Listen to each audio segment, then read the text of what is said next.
Hello, everyone, and welcome back to the conference, or to our next panel, I should say. As many of you know, embassies are often on the front lines of promoting and coordinating international student exchange programs with their respective nations. So we're fortunate here today to have representatives from several key nations. So I wanted to introduce, we have Professor Popy Rufaidah, and I apologize if I butchered that last name, but Popy is the Education and Cultural Attache from the Embassy of Indonesia. We also have Nahlah Al-Jubeir of the Saudi Arabian Cultural Mission, where she is head of the for career development, which assists students in finding jobs and internships in Saudi Arabia and the US. We do also have Xinyu Yang, who is the Education Minister Counselor at the Embassy of China. The joys of virtual technology, she seems to have dropped out for a bit, but I'm sure she will come back in just a bit. So we will go ahead and get started with our conversation. So ladies, I really just would like to start with each of you giving us a snapshot of the trends that you've seen in student exchange in regards to your respective countries, both last year and if you have any information. I know it's difficult with the pandemic, but trends from both last year and possibly this year that you can share with our audience. So Nahlah, can we go ahead and start with you? Sure. First of all, thank you for having me. Last year I attended and it was very interesting, and this year it was also very interesting. To start out with, in what we saw with our students when the pandemic happened, we had universities were closed, some of them were closing earlier, so it's the rest of the education was done remotely, etc. Some students with the start of the pandemic wanted to go back home. Others wanted to stay here for whatever reasons, different reasons. Those who wanted to go home, the Saudi government did provide flights, special flights to fly back Saudi citizens, whether they are students here for visitors or here for medical reasons. Initially, when some of the students returned, they were not sure whether they can continue in the fall semester remotely, because the rules and regulations during the summer stated that, and even the students here, that students could not take more than a certain amount of online courses, otherwise they were considered out of status. So as things evolved, rules and regulations changed, and the government changed its policy and allowed students, international students, to study. First, it was in hybrid environment, and then online, as long as they were here, or if they were back home and they were already registered in their home countries, they could continue being students as long as they did the online courses. When our students returned, those who decided to return, some of them took time off, deferred semester. Then we had other students, they continued attending universities. And the policy was that if the rules and regulation of the host country allowed them to study abroad or continue remotely in their home countries, we would follow that policy. And that's until, and also for students in Saudi Arabia, we switched to remote, and this is until the end of the semester, and then things will be evaluated to see what next step is. So the students did have to adjust. The students here, they had to adjust to their university's policies. Again, some of them were hybrid, some of them were started as full-time on campus, and then they switched to hybrid, and then all kinds of scenarios, and our students adjusted to that.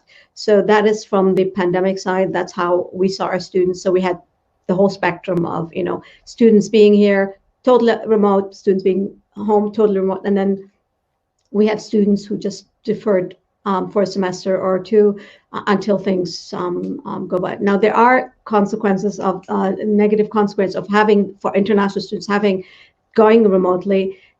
is that they miss out on this cultural exchange, which is one of the reasons our students come to the United States. It's for the cultural exchange, and that's something that they're missing out on. But hopefully, it's going to be, this pandemic is going to be, we're going to overcome this pandemic with the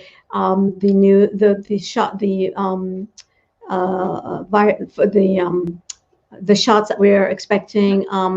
So hopefully we're optimistic, but we just have to wait and see how things develop as far as controlling the pandemic. Right. And that's certainly something we've been hearing about throughout all the panels, which is, on the one hand, thank goodness for virtual learning, helping students continue their instruction, but not quite the same thing as in person. And as you said, missing out, especially for international students, missing out on that in-person experience. So, Popy, I want to go over to you and twofold question. If you want to talk kind of general trends about Indonesian students in the U.S., but also, what you have seen and what the embassy has encountered over the last, 9 months during the pandemic. You're good. I think I hear you. Can you hear me, Popy? Nope. I think I know it. So speaking of the joys of going all digital. Okay. Thank you. There we go. Hi, Popy. Can you hear me? Yes, we can. Yes, I can hear you. Can you hear me? I can hear you. Can you hear us? No. I think. Can you hear us? Hear me? Yeah, I can. Yeah. Okay, great. So, as I was saying, Popy, can you just start? Okay, thank you. So I think similar happened to what we have done, similar to what the Saudi. I think if you have 2 tabs open, you may need to just close the previous one. Otherwise, we're all going to hear the green room, and yeah. you'll hear all the things that happen. So we can hear you, Popy. So what have you seen during the pandemic for Indonesian students?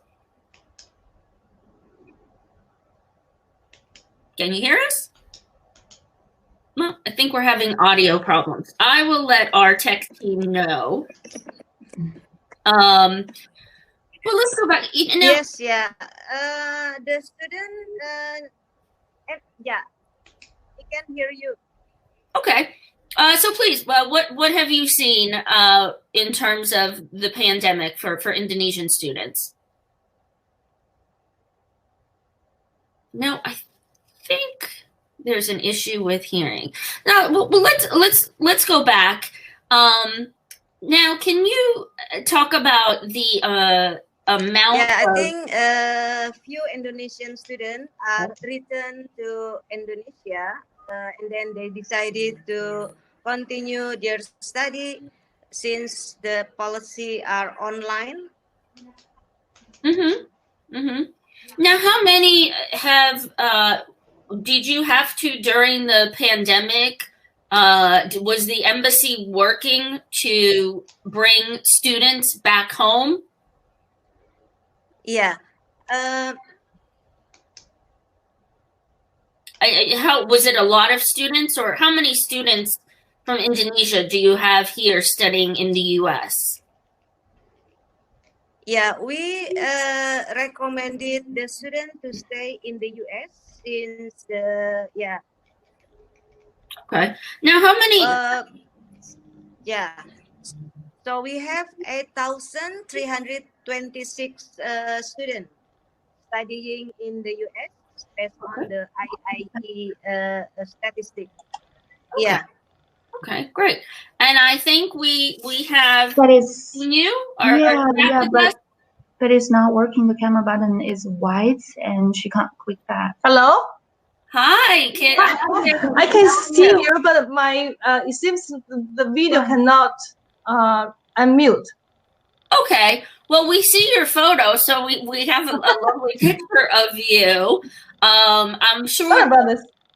backstage. They'll keep working on it, but you can hear us okay, right? Yeah, I can hear you. Okay, great. Well, let's go ahead and we'll get started, and hopefully we can get the camera issue. It's nice to have one. Sorry. No problem, no problem. So we'll work on the camera issue, but let's get started. I was just, throwing out general question of, what you've seen in terms. Sorry, I cannot hear you. There are a lot of noises at background. So if you have 2 tabs open, you want to close the previous tab. Previous tab, close this. Yes, so just keep this tab open and close the previous one. But I can still hear the background. A lot of other people's talking. I just can't hear. Okay, now it's good. Okay, good. Okay, so let's well, we can hear you very clearly. So Okay.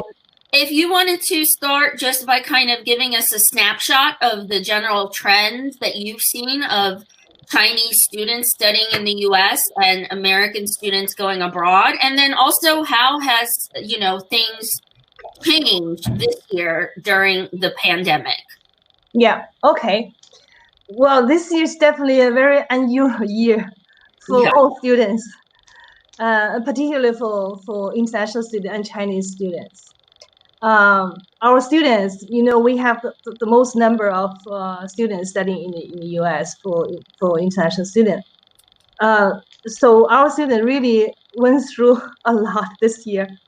From the very beginning, when China was hit badly by the pandemic, they worried about their families, their friends at home, and then when the U.S. had badly hit by the virus, when schools start to close down and shut down the accommodation, and they really face a lot of challenges. Mm-hmm. So my office also provide a lot of support for our students in connection with the American institution. I'm really grateful for all the U.S. universities and colleges. They provide great support to our students in dealing with all these challenges. Mm-hmm. And we see because of the physical travel cannot happen. So we see the challenges also for U.S. universities and institutions for sending their students abroad. Mm-hmm. So all the travel, all the exchanges stopped. Some of the programs even terminated. So there's really a very bad year for the cooperation, right, in education. And we see the trends.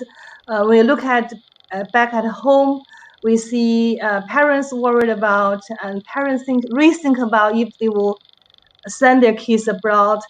And at the same time, Chinese universities really tried very hard to expand the recruitment.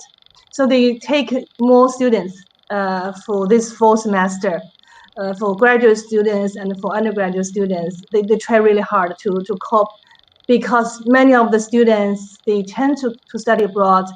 This fall, they could not go because of the travel ban, all these restrictions. So they have to stay home. Mm-hmm. Many of Chinese universities worked with their international partners to offer this semester, the fall semester 2020, for those Chinese students who are already admitted by foreign universities. So many of Chinese students, this first year, they were taking in China the program. So very thankful for the partnership they built in the past years and decades. Mm-hmm. That happened. So for instance, one university in Shanghai, East China Normal University, they took 1,600 students for 7 their U.S. partner institutions. But for the future trend, I think definitely parents will rethink. Mm-hmm. If they should send their students abroad. There's so much uncertainty, and also there will be more choices. They will look at all different parts of the world when they think about to send their kids study abroad. Right. But study abroad, even study in the U.S. is still the mainstream, I think. Just one example. Recently, the TOEFL test restarted for application. Just within 10 minutes, all the spots gone. Wow. So there are still students wish to study abroad. They prepare to study abroad, and the parents, our parents, they really look at the opportunities 2 or 3 years ahead to think about where to send their kids to study abroad. So the trend, the interest is still there, but I think it will be more choices for their when they think about. And now you mentioned, of course, the largest share of international students coming here to the U.S. Are from China and India. Do you have both some figures, but also what have you seen over the last several years? Have the numbers been rising or declining or relatively stable before the pandemic? Before the pandemic is for the past like 20 years, it's always an increase every year by sometimes by 10%, sometimes by a few percent, but it's always increase. But when we look at the IAE's most recent open doors statistics, still Chinese students, but that was 2019-2020 academic year. Chinese students still remain the number one in terms of the number, and a slight increase. But this shows it's kind of a decrease because in the past few years, those remained like with OPT are increasing, like 19%, 20% increase. But new enrollment is really slightly decreased. Right. And that's, I know with open doors, that's an important distinction to make because sometimes you'll see the levels are steady or they increase, but that's among students who are already here. So new enrollments can kind of be a different picture of the situation. So now I want to return to you in terms of Saudi students. What have you seen statistics? Bear with us, everyone. What have you seen in terms of statistics, and what has been the general trend? First, can you give us an idea of the amount of students that study here, typically in the U.S., and what has been the trend over the last several years? Well, we've been sending students since, I believe, the 50s. It was 1 or 2, and then it started to increase. And we've gone through these waves, and it dropped after 9/11, and we reached like 2,000. By 2005, we had about under 3,000 students, and then we had the scholarship abroad program, where we sent a lot of students abroad to all over the world to study and to also connect with other cultures. And we had a sharp rise. At one time, we had, I believe, over 100,000 students studying in the United States. And then we started to go down again for several reasons. We've gone through changes in the ministries. We are now, we have universities, I believe. Before we started the wave, we had, I think, 7 universities. Now we have, I think, close to 40 universities, 40, 50 universities in Saudi Arabia. So it's a sharp rise in the universities. So we are able to meet some of the demand. So that also has decreased. So we have decreased a bit. So, but we still have tens of thousands of students studying in the United States. We will continue to be sending. Our focus may have changed because the needs of the economy has changed. So we're seeing majors that we haven't seen before, especially in the entertainment, tourism industry. We've seen changes. So we are seeing different focus, but we're still sending students abroad, whether it's to the United States or to Europe or to Asia, Northern Africa. It's still going up strong. But again, as we've said, we're having them now in Saudi Arabia. Another trend we've seen is collaboration with other universities. There are one or two several universities that have dual degree. Other universities. So I think as we get out of this, and this is my personal opinion, as we're getting out of this pandemic, we're going to see. I believe we're going to see relationships between universities where they are going to do more, maybe dual degrees, by meaning that you get a degree from this university and another university abroad. You may see more online education. That's something we haven't done much, but we're seeing much, I believe. So we'll see where this pandemic is taking us, because we've been forced into a situation we weren't. I mean, this is globally, where we didn't anticipate, where we're doing remote learning from K onwards. We are doing meetings online. So there's bound to be some of that. This kind of interaction is going to transfer into the post-pandemic era. So how much it's going to do, or how much the changes are going to be, we don't know yet, and I don't think anybody can now predict. But what people have predicted, that what we're going through was already predicted previously, but because we weren't forced into it, people didn't push it. But now we are forced into changing some of the ways we do things, and I think we will see this continuing. And how much we're going to maintain, I don't know, but definitely I think in the future we will see more of the remote way of doing things being playing a bigger role in our lives. Mm-hmm. So, well, I think, again, a firsthand lesson in learning the hiccups of technology, and we're all getting a crash course in it. And, as you said, not quite the same thing, but has kind of allowed us a lot of opportunities. So, Popy, can you hear me? Yes. Okay.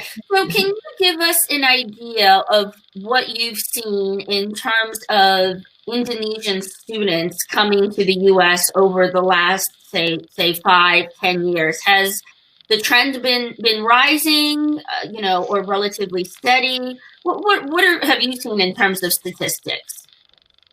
So in terms of the statistic based on the IIE Open Doors data, since the last 10 years, there is the decreased number of Indonesian students studying in the US. So if we compare to 2001, there is 16,000 Indonesian students study in the US, and then decreased number until now is we only have 8,326 students. Currently, under Indonesian government scholarship, we push Indonesian to pursue higher degree in the US to increase number of Indonesian to study in certain field of study. So based on our statistic, Indonesian students who study under our government scholarship prefer to study in European countries. Of the reason due to the university that they don't require like GRE or GMAT requirement, and also they offer like a shorter duration, like master program for 1 year program, but with like a pack program. Mm-hmm. Like in the US, semester basis is very popular, while in European country they do like quarter basis. So they can just finish master's program for 1 year. But American university offering a very advanced field of study, like aerospace engineering, and then like vaccine technology, and then research and development in certain university as very promising and also very attractive. Now we are we have been trying to offer many information since June to Indonesian students to pursue higher degree in the US under our government scholarship. So American University offer many attractive field of study, and then not offered in our higher education. And also International student in the US also offered by OPT. Yeah, this is also one of the attractive option for international students to study in the US.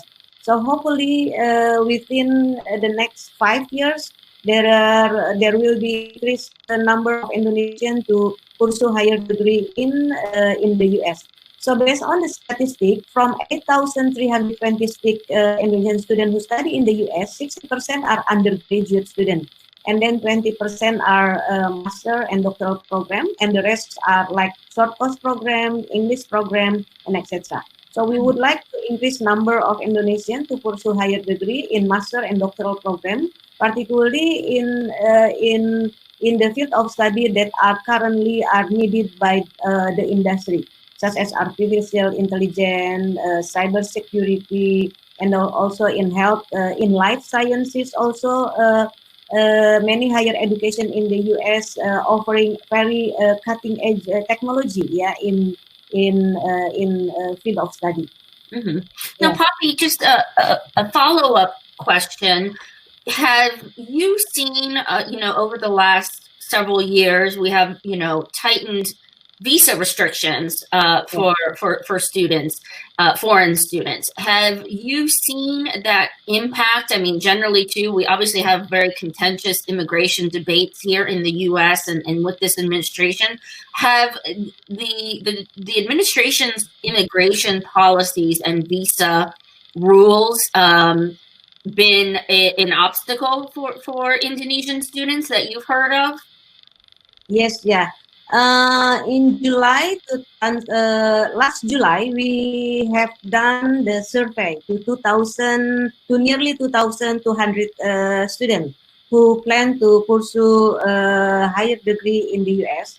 One of the reasons for Indonesians that are postponing to study in the US is about the strict restriction for getting the visa.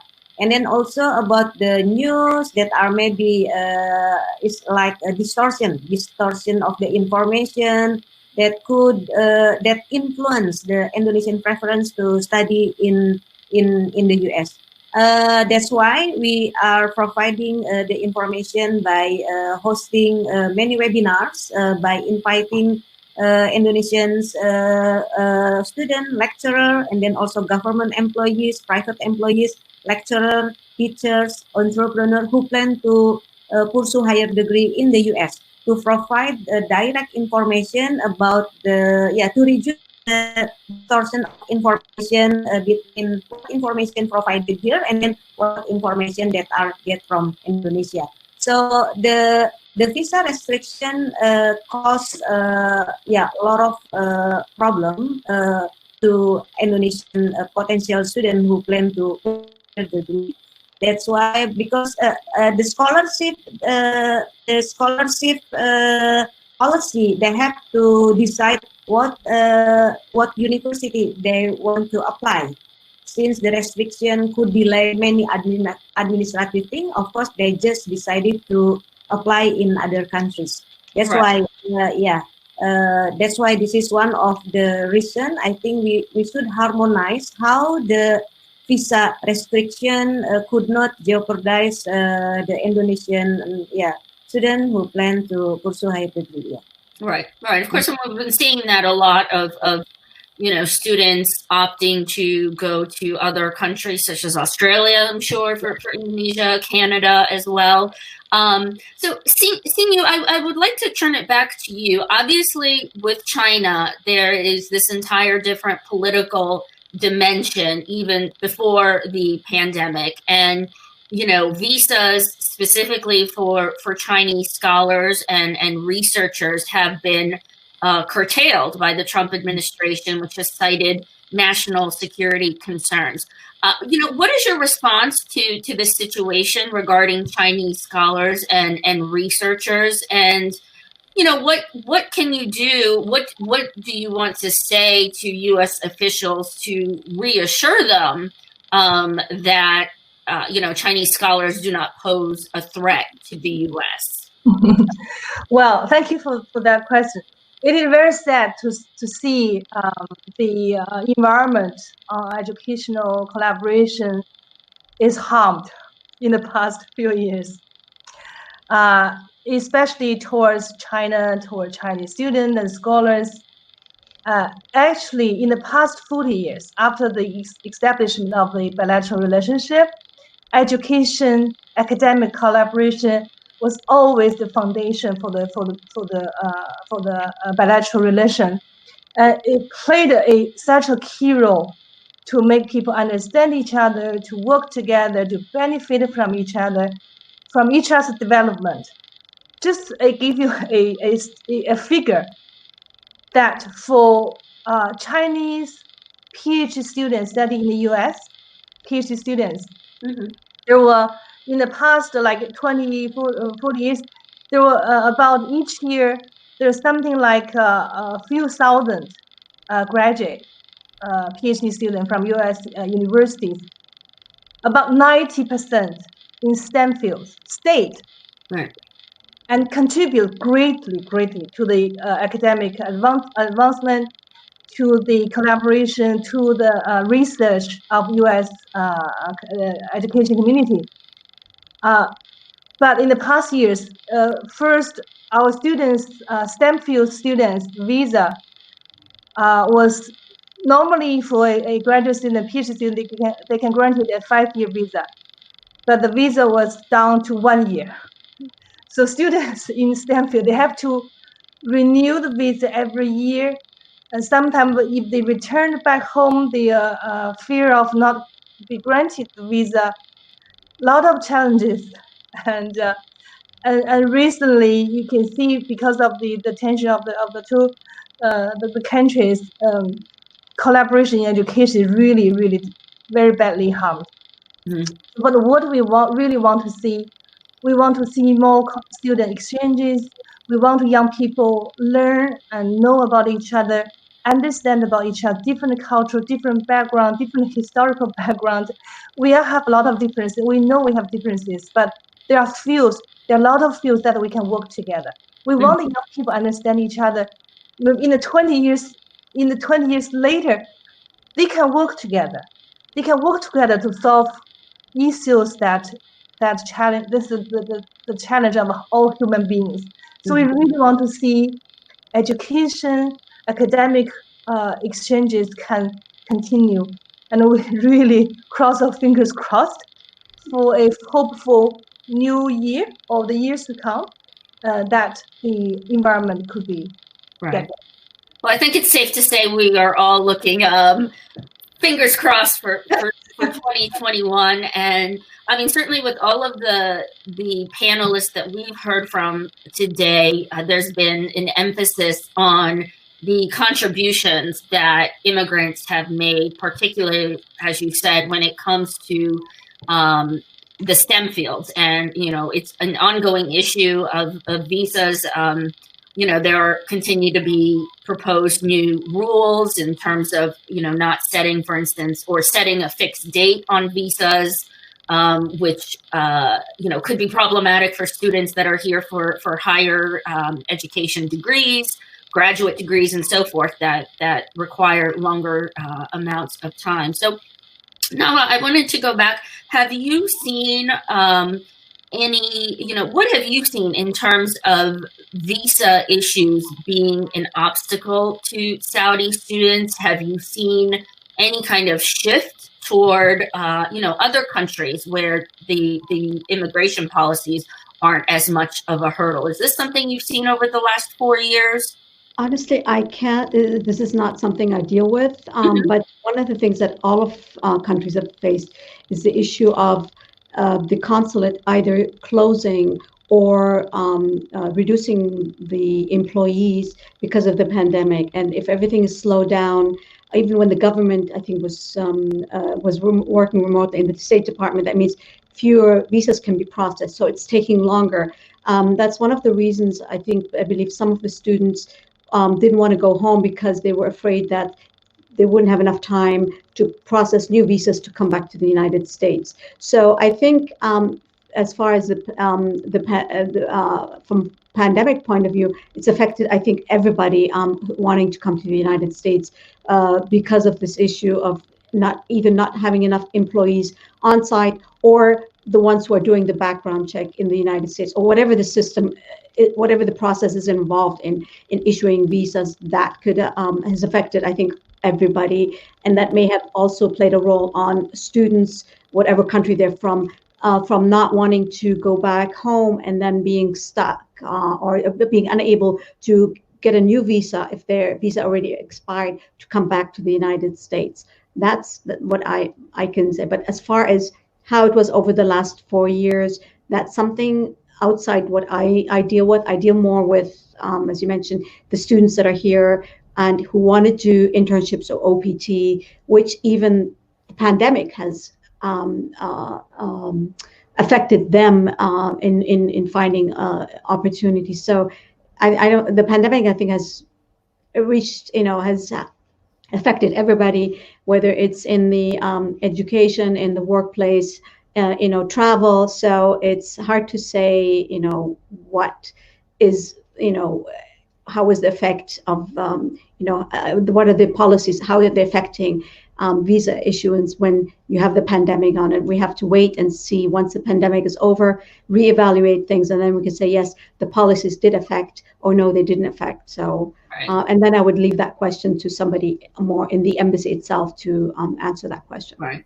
Well, and, on that note, obviously we are all fingers crossed that this pandemic will ebb sooner rather than later, and we can return to maybe not the old normal, but at least a functional new normal. So, on that note, I want to ask a final question of all three of you. Other than the pandemic, we obviously here have a new administration coming on board. And so, what message would you like to convey to the new administration about the importance of international educational exchange? So, Popy, can we start with you? I mean, what in general do you want to say about the importance of these kinds of exchanges as we move forward outside of the pandemic? Okay, thank you very much. I think this is very strategic question. Since the international scholar exchange, international student exchange is one of the strategic positioning to strengthen the educational diplomacy between US and Indonesia, and also with other countries. Through exchange, we could harmonize many things with reducing the misunderstanding about many topics, many issues, many matters. And the increased number of scholars through exchange program would also enhancing research collaboration and then educational collaboration. So we are really looking forward to the new government would increase number of American that are participating in the scholar exchange, student exchange, and lecturer exchange, or other exchange that could enhance the understanding, particularly mutual understanding between countries. That is really important.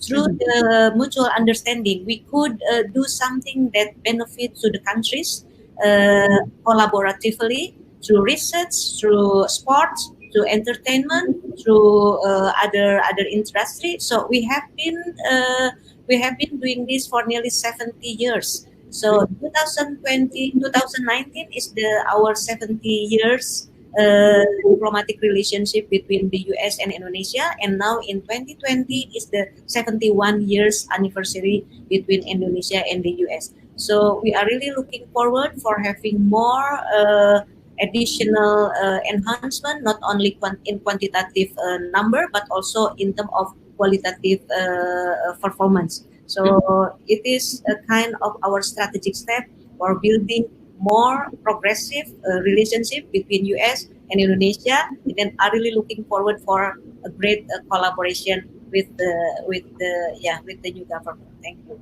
Great. Well, and Xinyu, going over back to you, I mean, same question, but obviously China, there's this complex political dynamic and tensions that, will not magically disappear with a new administration. But, there obviously will be a change, some kind of change in approach. So, what message would you convey to the new administration in terms of educational exchange?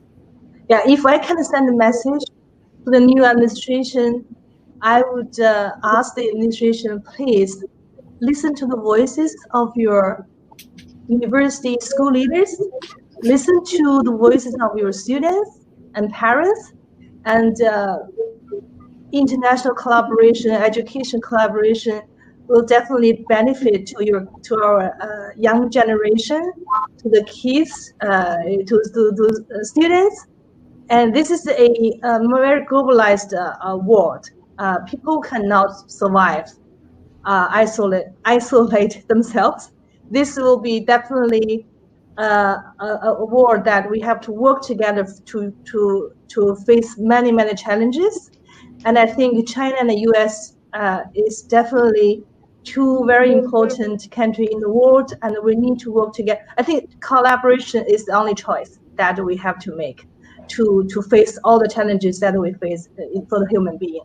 And I'm pretty confident that institutions, China, US institutions, universities, schools, they're willing to work together. They're willing to share and to collaborate and to bring benefit, bring opportunities to their young children and students. Wonderful. Well, and Nahlah, what are some of your final thoughts on this issue? I mean, I agree with my colleague, the panelists, in the sense that we have to continue. Education exchange is very important, because when we send students, whether it's coming to the United States or going abroad, it's a way for the young to interact and to learn about each other. And I think we should keep those channels open. That's the reason we are sending our students all over the world, so that they can learn, not just improve their academic skills and learn, but also to learn about other cultures, because we are becoming global. There's no country that's totally isolated. We have to interact with others. We have to know how we can interact. So anything that can ease or remove any restrictions from this interaction would be welcome. It's just, and not only for the educational part, as in the schools, but also what comes after the education. We've talked about STEM and students staying here, and that's another important thing that should be also to ease, if there are any restrictions, to make sure ease it, so that students who are here, who've completed or still studying, to have also a chance to go out and apply what they've learned, so that they learn not only academically, interact with people academically, but also in a professional world, because these are the tools that they're going to acquire during this this interaction in a professional manner, is something that they're going to take back home, and that's also going to improve this relationship between different countries. Because if we know that we are culturally different, I mean, Saudi Arabia is different than the United States, but if we know how we're dealing with dealing with Americans academically and professionally is different, and that we're learning how to interact, that would make us a better person. That would also maybe even affect the way we interact with other countries, whether it's China, Russia, or Europe, whatever country you're choosing, because we are now aware that there are cultural differences. We're more sensitive to others. So we, instead of, and this applies worldwide, not just to our country, is that if we are familiar with another culture, we are familiar with the fact that we're different, that we approach things differently, so that when we approach new people from different countries, we step back, we try to understand them better. We are more, instead of jumping directly and saying, you're wrong, let us find out what you like. And I think if we continue these interactions between the countries, education is, I think, the best route, because it tends to be, there is usually no politics involved. You get to learn people, you get to know them, and then exchange, learn about them. I think that is just as the education is important, this interaction, the cultural that we get through our being here for education is going to be vital. And anything that any administration can do to facilitate in this this exchange, I think would be appreciated. All right. Well, those are all excellent points, and certainly things that we have touched on over the last 2 days, and something that the pandemic, I think, has revealed is that we all have differences, but we're also all in the same boat and all coping with similar challenges. And it's a large world, but it's also a small world. And as we've seen, there are limits to virtual technology, but at the same time, it has at least allowed us to continue to connect. And we have people in our audience from all over the world. So there's just like to everything, there are pros and cons, but we do need to tackle all of these challenges together. So I really want to thank you, ladies, for joining us, for overcoming our technological hiccups. Thank you. Thank you. Thank you very much. Thank you so much. Thank you. Thank you so much, and miss you and Nahlah. Thank you. Thank you. Thank you. Yeah, I think I like the Hawking. Yeah, we just need time. Congratulations to Washington Diplomat for a very innovative step for using this platform. I think I like it. Thank you. We really appreciate it. Yeah. Thank you so much. Thank you. So we are now, we are at the end. I want to thank, lots of thank yous. I want to thank, of course, everybody for joining us over these last 2 days. I have a list, I just mentioned that we have audience members from all over the world. I have a brief list here: Japan, Pakistan, of course, Indonesia, Israel, Morocco, Lebanon, Ghana, Belgium, Britain, Canada, Germany, UAE, Angola, Nepal, Nigeria, Romania, Austria, India. So I think that is very emblematic of, the importance of international education and how much value everyone is placing on it. You are actually welcome to stick around. The networking and expo portion will still be open, so it'd be a good chance to take advantage and connect as much as we can nowadays. So again, if you go on the left-hand side, you have the expo button, which will take you can still do at the Cigna booth a raffle to win a UV sterilizing, sanitizing box. You can talk with people or watch videos with Sahori Insurance, Georgetown University, Merit Academy. So, and then also above, again, you can go onto the networking button and have a few quick chats with some of the participants that joined us today. And of course, I want to thank the staff at the Diplomat that has really helped put all of this together. Our publisher, Victor Shibley, Fuad Shibley, our sales director, Rod Carrasco, and everyone else, including the people at Hopkin who have provided us with this platform and helped troubleshoot with, of course, all of the glitches that inevitably come with all of these new technological formats. And I want to say a special thank you to our sponsors and our partners. We have Cigna, health services company that operates worldwide. Google, of course, the American multinational tech company. Arizona State University, which has been ranked #1 for innovation for 6 consecutive years. Sintana, which connects universities to world-class resources and expertise. Sahori Insurance, which has been serving the diplomatic community for over 50 years. Georgetown University, the oldest Catholic and Jesuit institution of higher education in the U.S.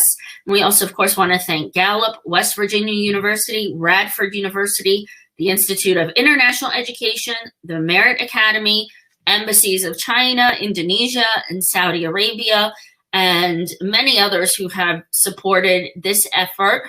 We have had a lot of helpful information over the last 2 days. We will make a video of this conference available. You just stay tuned. You can go on our website, washdiplomat.com. You can like us on Facebook, just like the Washington Diplomat, so that we can continue to keep you updated. We will continue with our digital offerings. I co-host a webcast/podcast called Global 360, where we get dig all into the political issues, U.S. politics, foreign policy, world affairs. And we do that on a regular basis. You can watch that through webcasts. You can also, we're now on podcasts, so you can download us on Apple, Android, or wherever you get your favorite podcast. Just look for Global 360. I think we've got another one coming up next Thursday. So we are around virtually, and we are very grateful for you to have joined us. We hope you will continue to join us. And in the meantime, everyone stay safe and take care.